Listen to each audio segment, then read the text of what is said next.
Subay sa maong balita, dili pa kay daghan ang mga tao nga mibisita sa masamang sa Talisay City.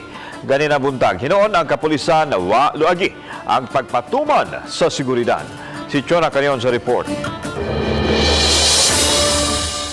Mipahigay ng inspeksyon sa Cebu Provincial Police Office Director Colonel Roderick Mariano uban ni Talisay City Police Chief Major Gerard A. Spilares sa St. Joseph the Workers Cemetery sa Barangay Tangke, Dakbayan sa Talisay.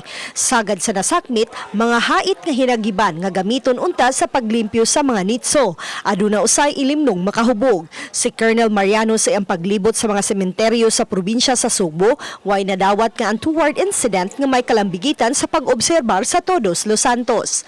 So far, sa lahat ng mga red team natin na nakakalat ngayon sa buong Cebu Province ay wala pa tayong nauulat na nakaguluhan. Lahat ay puro generally peaceful. Hapsay ra ang samang sa tangke, hasta ang tapad niini nga samang sa Barangay Kansohong. Minus pa ang mga tao nga mibisita sa mga lubnganan. Gipaabot hinuon sa kapulisan sa Dakbayan nga karong gabi hangtod na ugma mudag sa ang mga tao. Karong gabi ang crucial kay ang taga-Talisay mo adto og Minteryo starting mga 3 p.m. Then onwards. Mao na to anticipate. So i-beef up na to atong security.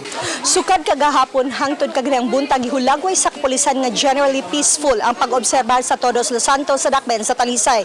Giauhag ang mga Talisaynon sa padayong kooperasyon alang sa malampusong Kalag-Kalag 2019.